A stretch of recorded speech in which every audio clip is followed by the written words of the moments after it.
बांग्लादेश सरकार के दावे ध्वस्त।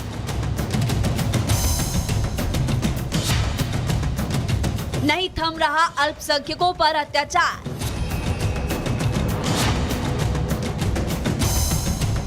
नौकरी से लेकर जायदाद पर खतरा बरकरार।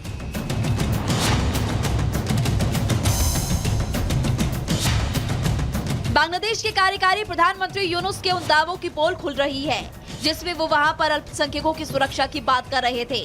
बांग्लादेश में हिंदुओं पर अत्याचार जारी है। इसी क्रम में एक ऐसा ही वाकया बांग्लादेश के कुश्तिया जिले से सामने आया, जहां कट्टरपंथियों की भीड़ ने एक हिंदू मंदिर पर हमला बोल दिया।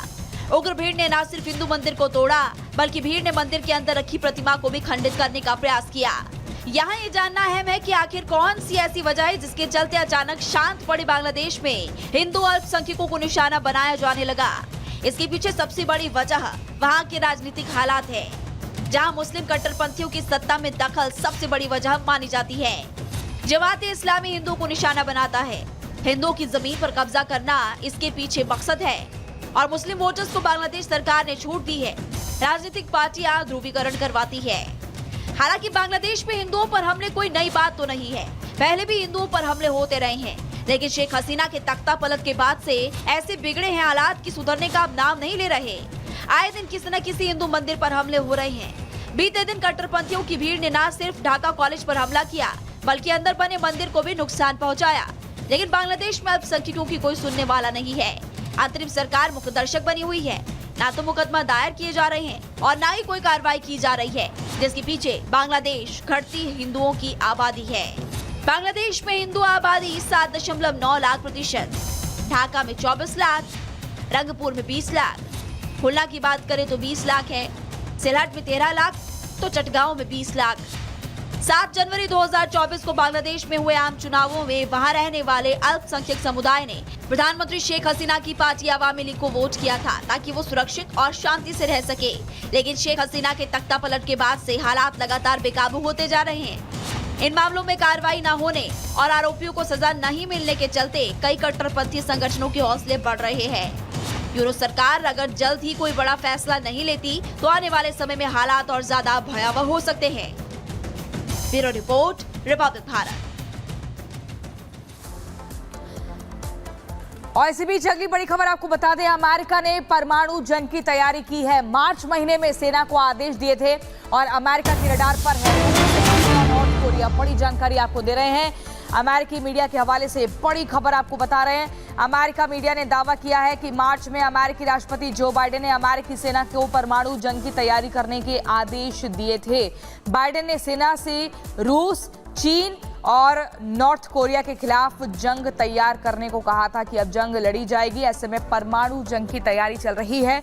ये बड़ी जानकारी आपको दे रहे हैं। बाइडेन ने सेना को अलर्ट कर दिया है। क्या ये एक बड़ा सवाल है? बाइडेन ने मार्च महीने में आदेश दिए थे अपनी सेना को। थर्ड वर्ल्ड वॉर परमाणु के साथ ही होगी क्या? ये भी एक बड़ा सवाल है। अमेरिकी मीडिया के हवाले से बहुत बड़ी जानकारी मिल रही है। रूस, चीन और नॉर्थ कोरिया के खिलाफ ये जंग लड़ी जाएगी। तो क्या परमाणु जंग करेगा अमेरिका और उन पावरफुल देशों के साथ, वो शक्तिशाली देशों के साथ जो अपने आप में परमाणु हथियारों को बनाने में सक्षम है, जहां से बाकी और देश निगाह रखते हैं किसी भी तरह के हथियार लेने की। उन्हीं के खिलाफ क्या अमेरिका एक नई जंग का ऐलान करने जा रहा है? क्या थर्ड वर्ल्ड वॉर परमाणु हथियारों के जरिए होगा? ये बड़ा सवाल है। लेकिन अमेरिकी मीडिया ने ये जानकारी दी है, रूस, चीन और नॉर्थ कोरिया अमेरिका के रडार पर हैं। मार्च महीने में ही अमेरिकी राष्ट्रपति जो बाइडेन ने अपनी सेना को अलर्ट कर दिया था और अलर्ट रहने के साथ साथ तैयारी करने के आदेश दिए थे। बाइडेन का परमाणु प्लान क्या है? कभी भी जंगी ऐलान हो सकता है क्या?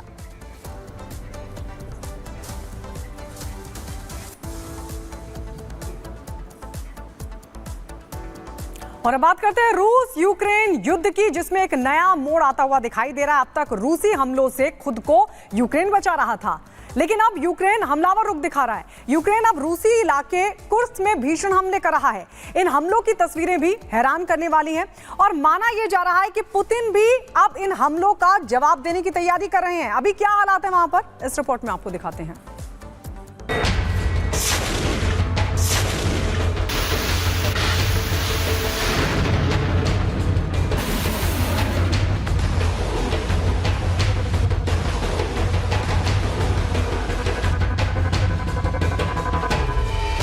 जंग का मैदान धधक रहा है, रूस में आग लगी है। यूक्रेन के ड्रोन हमले के बाद पुतिन के देश में एक तेल डिपो में लगी भीषण आग बढ़ती जा रही है।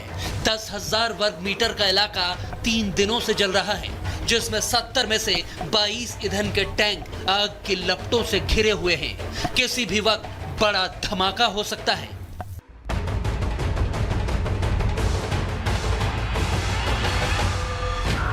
दोनों देशों में लड़ाई भीषण होती जा रही है। कुर्स्क में यूक्रेन आर्मी ने रूस की एक इमारत और सैनिकों पर जर्मन से मिली 20 mm तोप से ताबड़तोड़ गोलीबारी की। जवाब में पुतिन के जाबाज भी यूक्रेन सेना पर हमले कर रहे हैं। रूस के आक्रामक हमलों की ये तस्वीरें देखिए। अब जरा इस वीडियो पर नजर डालिए, कैसे यूक्रेन आर्मी जमीन से लेकर आसमान तक तबाही मचा रही है। कुर्स्क में पुतिन के इलाके पर कब्जा करने वाले जेलेंस्की के सैनिकों को अब रूसी आर्मी सबक सिखाने के मूड में है। इसीलिए खबरें हैं कि यूक्रेन की राजधानी कीव में रूस ने 20 मिसाइलें दागी हैं और अब पुतिन डर्टी बम भी चला सकते हैं। यूरेनियम से यह डर्टी बम बनता है, जिसके विस्फोट से पूरे इलाके में रेडिएशन फैल जाता है, जो एक इलाके में कई लोगों को मौत की नींद सुला सकता है। वैसे भी पुतिन की आर्मी के ताबड़तोड़ हमले जारी हैं। यूक्रेन की सेना और टैंक तबाह होते जा रहे हैं, रॉकेट दागे जा रहे हैं, एयर स्ट्राइक्स हो रही हैं। अगर इनसे भी रूस निर्णायक मोड पर नहीं पहुंचा तो क्या पुतिन ब्रह्मास्त्र निकाल देंगे, यानी पुतिन क्या परमाणु हमला करेंगे? क्योंकि रूस का दोस्त बेलारूस तो यही धमकी दे रहा है। Bureau report, Republic Bharat. और इसी बीच अगली जानकारी आपको दे दें, रूस यूक्रेन जंग के बीच प्रधानमंत्री नरेंद्र मोदी आज पोलैंड दौरे के लिए रवाना होने वाले हैं। और इसी बीच हम आपको बता दें, ये दौरा कई मायनों में खास होने वाला है। 21 से 22 अगस्त तक पीएम मोदी पोलैंड, जबकि 23 अगस्त को पीएम मोदी यूक्रेन पहुंचेंगे। माना जा रहा है कि पीएम मोदी का ये दौरा रूस यूक्रेन जंग को रुकवाने में कारगर साबित हो सकता है, क्योंकि पीएम मोदी के इस दौरे पर पूरी दुनिया की नजरें टिकी हुई हैं। पूरी खबर इस रिपोर्ट में देखिए।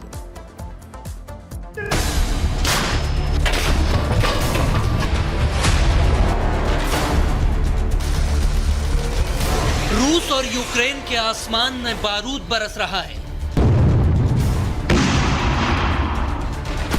बम गोलों की बारिश हो रही है। कदम कदम पर धमाके हो रहे हैं।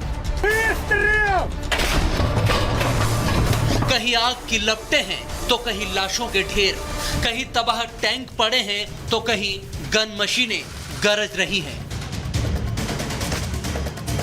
पुतिन और जेलेंस्की के माथे पर खून सवार है।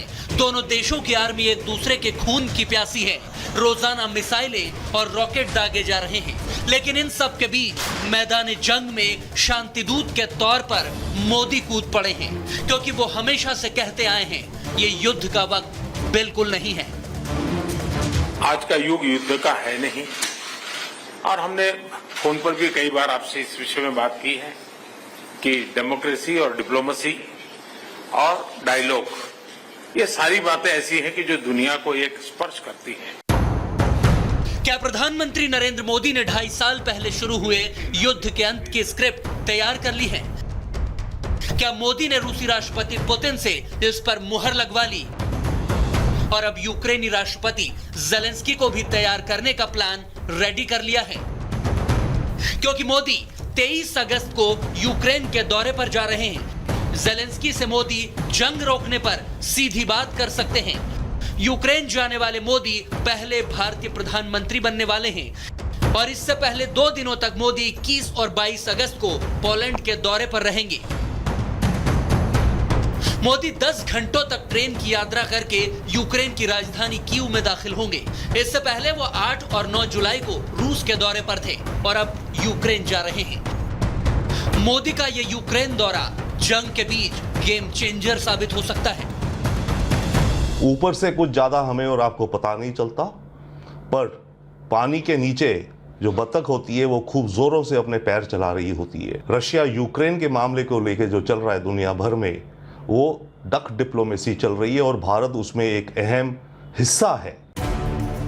संयुक्त राष्ट्र हो या अमेरिका, फ्रांस, जर्मनी समेत कई ताकतवर देशों के राष्ट्राध्यक्ष कई मौकों पर मोदी से जंग रुकवाने की पहल करने को कह चुके हैं। पीएम मोदी भी हाल ही में पुतिन से साफ साफ शब्दों में कह गए थे कि युद्ध के मैदान में समाधान नहीं ढूंढा जा सकता।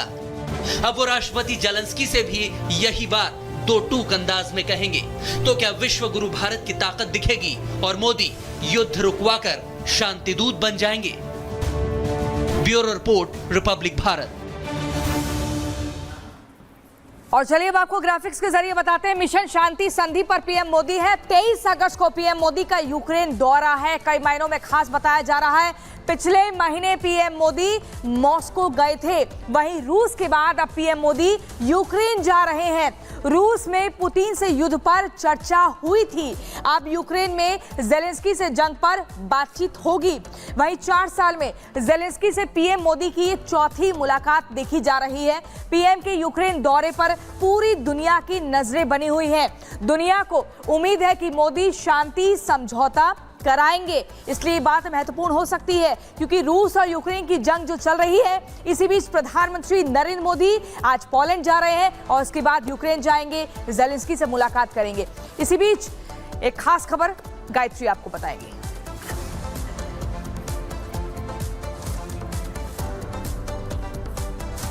और आपको बता दें, भिखारी हो चुके